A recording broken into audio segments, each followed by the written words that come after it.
সারা দেশের মতো ভোলা জেলাতেও বহুমুখী জনকল্যাণমূলক কাজ করে যাচ্ছে অসহায় নারী পুরুষ ও শিশু কল্যাণ ফাউন্ডেশন। সংগঠনের জেলা কমিটির নেতৃবৃন্দ তাদের কাজের মাধ্যমে ইতোমধ্যে ব্যাপক প্রশংসা কুড়িয়েছে। এই কাজের ধারা আরও গতিশীল ও বিস্তৃত করার প্রত্যয়ে সদস্যদের নিয়ে ঈদ পুনর্মিলনী অনুষ্ঠিত হয়েছে। গত 27 এপ্রিল শনিবার ভোলা শহরের তুলাতলীস্থ আলাপন থাই চাইনিজ অ্যান্ড পার্টি সেন্টারে বিকেল 3টায় শুরু হয় এই ঈদ পুনর্মিলনী অনুষ্ঠান। অসহায় নারী পুরুষ ও শিশু কল্যাণ ফাউন্ডেশন ভোলা জেলা কমিটির সভাপতি মোহাম্মদ নেওয়াজ শরীফের সভাপতিত্বে এবং যুগ্ম সাধারণ সম্পাদক উজ্জ্বল খানের সঞ্চালনায় উক্ত অনুষ্ঠানে প্রধান অতিথি ছিলেন বিশিষ্ট মানবাধিকার ব্যক্তিত্ব এবং আয়োজক সংগঠনের কেন্দ্রীয় সভাপতি এইচ.এম. ওসমান গনি চৌধুরী। বক্তব্যে প্রধান অতিথি বলেন, ঈদ আসছে, ঈদ চলেও গেছে। আমরা এই রমজান থেকে আমরা কি শিক্ষা নিতে পেরেছি, কতটুকু আমরা শিক্ষা অর্জন করতে পেরেছি, সেটি হলো যে আমাদের দেখার বিষয়। রমজান প্রতি বছর এইভাবে বারবার আসে, আবার বারবারে চলে যায়, কিন্তু আমরা কতটুকু আমল করতে পেরেছি, কতটুকু নিজেকে উপলব্ধি করতে পেরেছি, নিজেকে সংশোধন করতে পেরেছি, সেটি হলো যে দেখার বিষয়।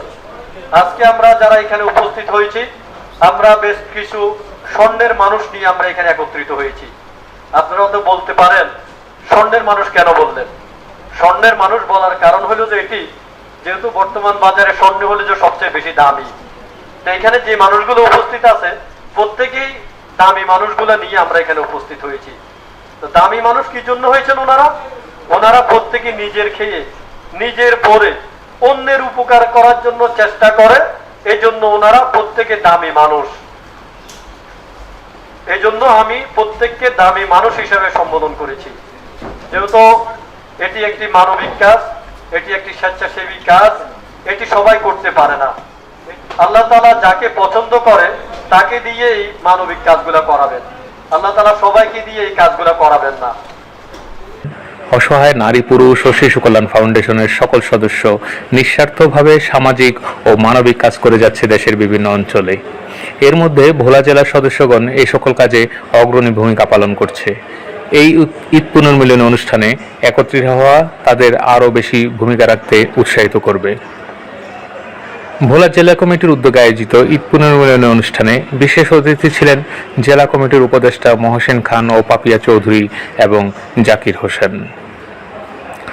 অনুষ্ঠানে অন্যান্যের মধ্যে উপস্থিত ছিলেন ভোলা জেলা কমিটির সাধারণ সম্পাদক মৌসুমী সুলতানা প্রেমা, সিনিয়র সহসভাপতি অজিউল্লাহ খোকন, সহ সাংগঠনিক সম্পাদক আব্দুল্লাহ আল মামুন, দপ্তর সম্পাদক মোহাম্মদ আজিজ, অর্থ সম্পাদক তানভীর তারেক, মহিলা বিষয়ক সম্পাদিকা উম্মে হাফসা, কল্যাণ বিষয়ক সম্পাদক তানজিল হোসেন, শিশু বিষয়ক সম্পাদিকা মিতুরানী মজুমদার, পিথু প্রমুখ। অংশগ্রহণকারীরা উচ্ছ্বাস প্রকাশ করে বলেন, এই ধরনের সম্মিলন তাদেরকে উজ্জীবিত করে আগামীতে আরও বেশি কাজ করতে অনেক বেশি অনুপ্রাণিত করবে। অসহায় নারী পুরুষ ও শিশু কল্যাণ ফাউন্ডেশন দেশ ও জনগণের কল্যাণে নিয়োজিত সংগঠন। শাপলা টেলিভিশন, দেশীয় ঐতিহ্যের ধারক।